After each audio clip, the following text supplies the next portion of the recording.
नमस्कार, स्वागत है आप सभी का स्पेशल रिपोर्ट में। मैं हूं आपके साथ हेमंत कुमार। तो चलिए सबसे पहले बात करेंगे बांग्लादेश में हिंदुओं पर हो रहे अत्याचार की, क्योंकि बांग्लादेश में हिंदुओं और हिंदू मंदिरों के लिए बद से बदतर हालात होते जा रहे हैं। सिर्फ 10 दिन में ही यहां पर इस्कॉन से जुड़े दर्जनों मंदिरों पर हमले हो चुके हैं और बांग्लादेश की मोहम्मद यूनुस सरकार पाकिस्तान के एजेंडे पर काम करती नजर आ रही है। हालात यहां तक हो गए हैं कि बांग्लादेशी कट्टरपंथी हमले कर रहे हैं और यहां की सरकार तमाशा देख रही है। ये रिपोर्ट देखिए।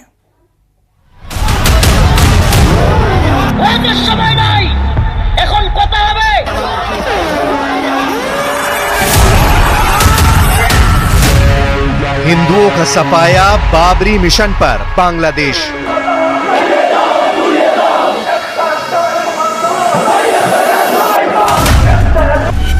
यह आज का बांग्लादेश है जो जालिम बाबर के नक्शे कदम पर चल रहा है।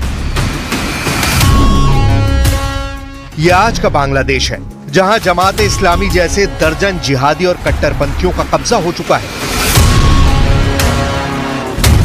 यह आज का बांग्लादेश है जहां बांग्लादेश की अंतरिम सरकार में 84 साल के मुखिया मोहम्मद यूनुस हिंदू मंदिरों पर हमले और हिंदुओं से मारपीट पर चुप्पी साधे बैठे हैं।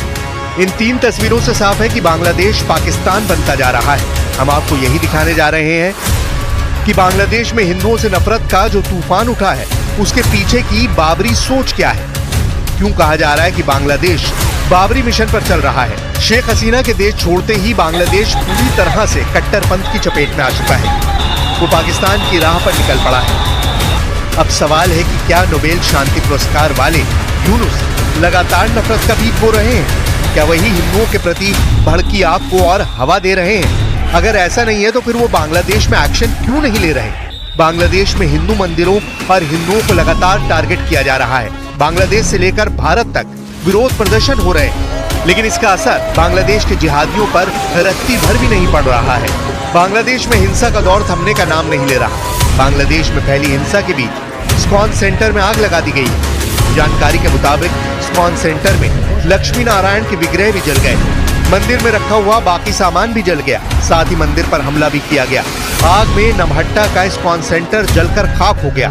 बांग्लादेश में हिंदुओं के खिलाफ लगातार हमले हो रहे हैं और कई हिंदू मंदिरों को कट्टरपंथी निशाना बना रहे हैं। शुक्रवार यानी 6 दिसंबर को भी मेहरपुर के इस्कॉन मंदिर में तोड़फोड़ करने के बाद मंदिर को आग के हवाले कर दिया गया। लोग बहुत ही खतरनाक बोल रहे हैं इस्कॉन के भक्तों के लिए। कहा जा रहा है कि अगर इस्कॉन को बैन नहीं किया जाएगा तो हम लोग इतने दिन का मोहलत देते हैं और अगर सरकार इस्कॉन को नहीं बैन करेगी तो हम लोग खुद इस्कॉन के लोगों की हत्या करना शुरू करेंगे। तो सबसे पहले तो अगर इस तरह के जो भड़काऊ बयान दिए जा रहे हैं वहाँ की सरकार को चाहिए कि ऐसे लोगों को गिरफ्तार किया जाए, क्योंकि ये बहुत सारे लोगों को इस तरह से भड़काया जा रहा है और उसके फलस्वरूप ही हम देख सकते हैं कि अभी भी जो अटैक्स है वो रुकने का नाम नहीं ले रहा। बांग्लादेश में हिंदू, बौद्ध और अन्य अल्पसंख्यक समुदाय के लोगों को वहां के कट्टरपंथियों के द्वारा मारा जा रहा है, जलाया जा रहा है, उनकी संपत्ति को लूटा जा रहा है, माताओं और बहनों की इज्जत के साथ खिलवाड़ हो रहा है। मैं जानना चाहता हूं कि स्थितियां क्यों आई। याद करना, ये जिन्ना का जिन जब तक इस धरती पर रहेगा तब तक इस प्रकार की अराजकता लगातार डसती रहेगी गरीबों को, वंचितों को, शोषितों को। और यही दृश्य हम वहां देख रहे हैं जो पाप 1947 में देश के विभाजन के रूप में हम सबके सामने आया था। आज उसका एक बदसूरत रूप फिर से हमारे सामने बांग्लादेश के रूप में है। जितने भी लोग वहां हिंदू मारे जा रहे हैं या बौद्ध मारे जा रहे हैं, ये सभी दलित तबके के हैं। और बाबा साहब भीमराव अंबेडकर ने 1946-47 में ही देश की जनता को इस बारे में आगाह किया था कि भारत का बंटवारा होने मत दीजिए, और अगर होता है तो फिर आर पार की लड़ाई, आर पार की व्यवस्था हो जाए। बांग्लादेश में इस साल अगस्त में शेख हसीना की सरकार गिरने के बाद नोबेल पुरस्कार विजेता मोहम्मद यूनुस को अंतरिम सरकार का मुखिया बनाया गया है। लेकिन जब से मोहम्मद यूनुस ने सत्ता संभाली है, तब से लगातार भारत विरोधी, हिंदू विरोधी हिंसा तेज होती जा रही है। पहले हिंदुओं को धमकाया गया, फिर हिंदुओं को सड़क पर दौड़ा दौड़ा कर मारा पीटा, और अब तो हिंदुओं को तलवार से काटने की धमकियां दी जा रही हैं। कट्टरपंथियों की ये धमकी ऐसे वक्त में आई है जब बांग्लादेश और भारत के रिश्ते पूरी तरह बेपटरी हो चुके हैं। कट्टरपंथी अब हिंदुओं की सोच को टारगेट कर रहे हैं। अब हिंदू प्रोफेसरों को निशाना बनाया जा रहा है, उनसे जबरन इस्तीफे लिए जा रहे हैं। इस बीच बांग्लादेश में एक बार फिर इस्कॉन मंदिर और बांग्लादेश में रहने वाले हिंदुओं को खूनी धमकी देने का वीडियो सामने आया है। सोशल मीडिया पर वायरल वीडियो में बांग्लादेशी कट्टरपंथी ने सभा की और इस दौरान इस्कॉन पर बैन लगाने की मांग की। उपद्रवियों ने मांग की है कि इस्कॉन पर प्रतिबंध लगाओ, नहीं तो हम अपनी तलवारों से उन्हें काट देंगे।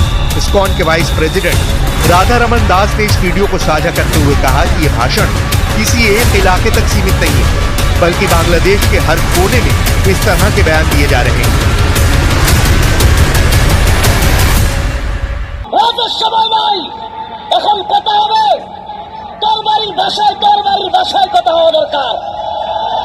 মুসলমানদের কথা এখন তরবারির ভাষায় হবে আইতু লাহুম মাসতাতাতুম মিন কুওয়াত। कि देश में, दुनिया में मुसलमानों का अगर राष्ट्र के प्रति वही समर्पण है जहां उनकी सरकार है, नहीं तो ये अपना नहीं लगता।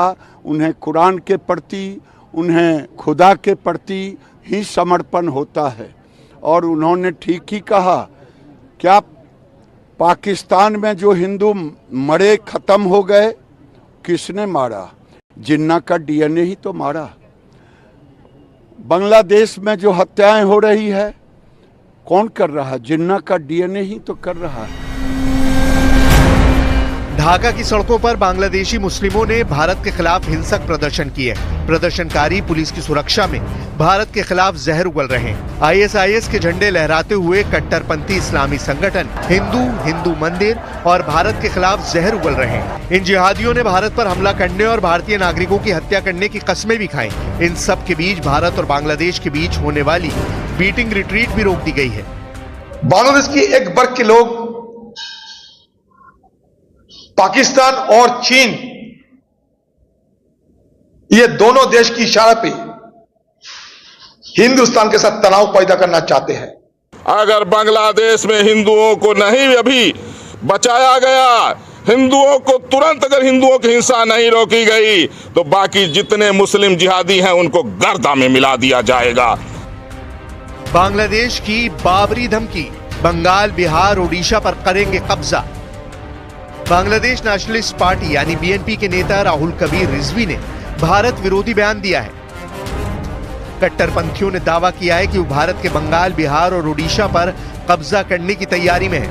दिन दूर नहीं कि हमारी जो अस्मिता है, जो हमारा नामो निशान है, उसको हिंदुओं का मिटाया जा रहा है। सब हिंदुओं को एक होना होगा, हम सबको मिलके उनके खिलाफ आवाज उठानी होगी। धर्म की एकता अखंड है, अखंड की अखंड रहेगी, और हम सबको एक रहकर बांग्लादेशी नहीं, जहां भी हमारे प्रति अत्याचार हो रहा है उन सबको बचाना चाहिए, एक होकर उस लड़ाई को लड़ना चाहिए।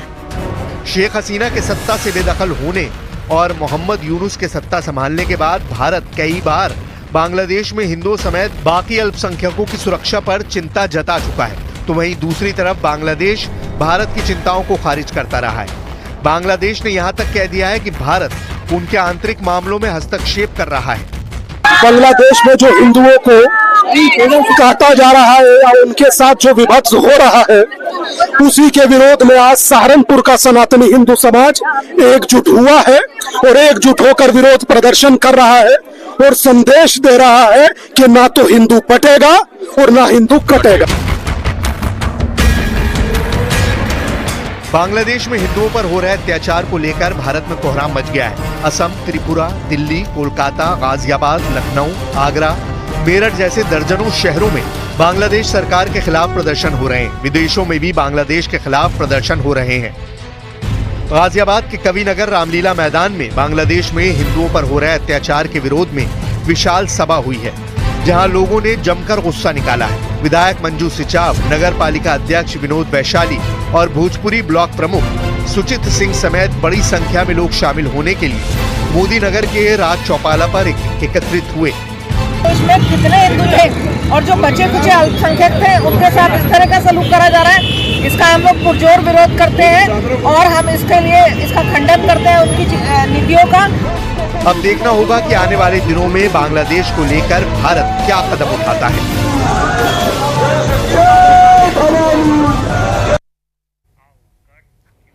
उधर सीरिया में गदर का दूसरा पार्ट आज रिलीज हुआ। अभी तक सीरिया के शहरों पर कब्जा करके ट्रेलर दिखाने वाले जुलानी ने आज दमिश्क पर कब्जा कर लिया। सीरिया में अफरा तफरी का माहौल देखा गया और राष्ट्रपति भवन में खुलेआम बंदूकें गरजती हुई सुनाई दी। ये खास रिपोर्ट देखिए।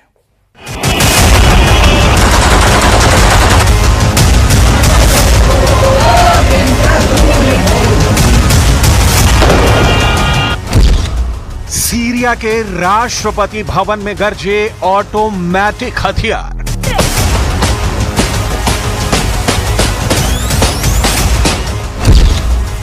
प्रेसिडेंट हाउस में लूटमार शुरू हुई।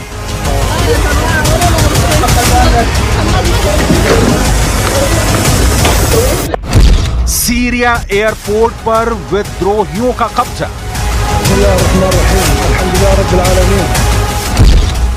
पुलिस हेडक्वार्टर पर विद्रोहियों का कब्जा।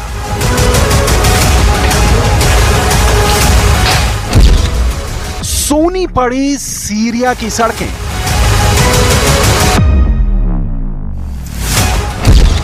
फरार हुए बशर अल असद।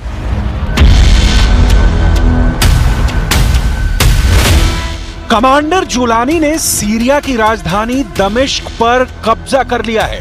राष्ट्रपति बशर अल असद की सत्ता को उखाड़ फेंका है। प्रेसिडेंट हाउस में हथियारों के साथ विद्रोही घुस चुके हैं।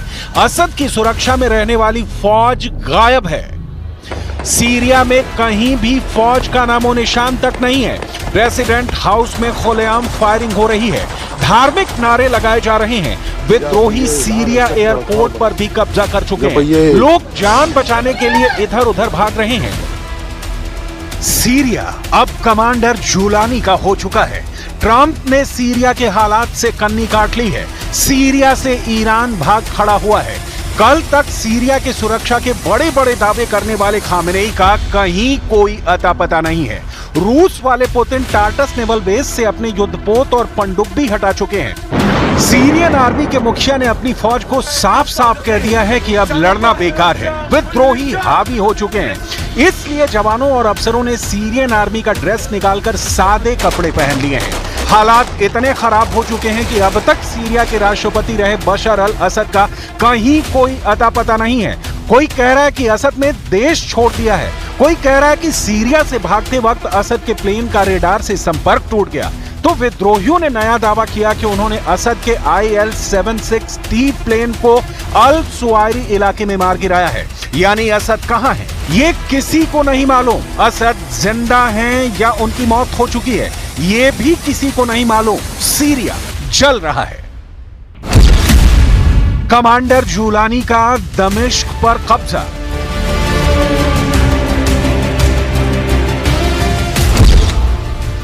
जुलानी ने पूरा किया बगदादी का अधूरा ख्वाब।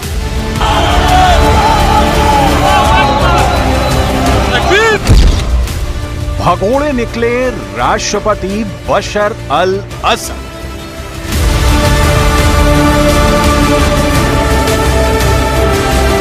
सीरिया के राष्ट्रपति बशर अल असद देश छोड़कर भाग चुके हैं। सेना ने असद के देश छोड़ने की पुष्टि करते हुए कहा कि देश में राष्ट्रपति की सत्ता खत्म हो चुकी है। सीरिया में पिछले 11 दिनों से विद्रोही गुटों और सेना के बीच कब्जे के लिए लड़ाई चल रही थी। इस बीच विद्रोही लड़ाके रविवार सुबह राजधानी दमिश्क में घुस गए। सीरियाई पीएम ने विद्रोहियों को सत्ता सौंपने का प्रस्ताव दिया है। पीएम मोहम्मद गाजी अल जलाली ने एक रिकॉर्डिंग में कहा कि वो देश में ही रहेंगे और जिसे भी सीरिया के लोग चुनेंगे उसके साथ मिलकर काम करेंगे। CNN की रिपोर्ट के मुताबिक पिछले एक हफ्ते में विद्रोहियों ने सीरिया के 4 बड़े शहरों पर कब्जा कर लिया है। इनमें अलेप्पो, हमा, होम्स और दारा शहर शामिल हैं। विद्रोही लड़ाके राजधानी दमिश्क में दारा शहर की तरफ घुसे हैं, जिस पर उन्होंने 6 दिसंबर को कब्जा किया था। दारा वही शहर है जहां से 2011 में राष्ट्रपति बशर अल असद के खिलाफ विद्रोह की शुरुआत हुई थी और पूरे देश में जंग छिड़ गई थी। दारा से राजधानी दमिश्क की दूरी करीब 100 किलोमीटर है। यहाँ स्थानीय विद्रोहियों ने कब्जा किया है। वहीं अलेप्पो, हमा और होम्स इजरायली चरमपंथी ग्रुप हयात तहरीर अल शाम की गिरफ्त में है। संघर्ष की वजह से अब तक 3,70,000 लोगों को विस्थापित होना पड़ा है।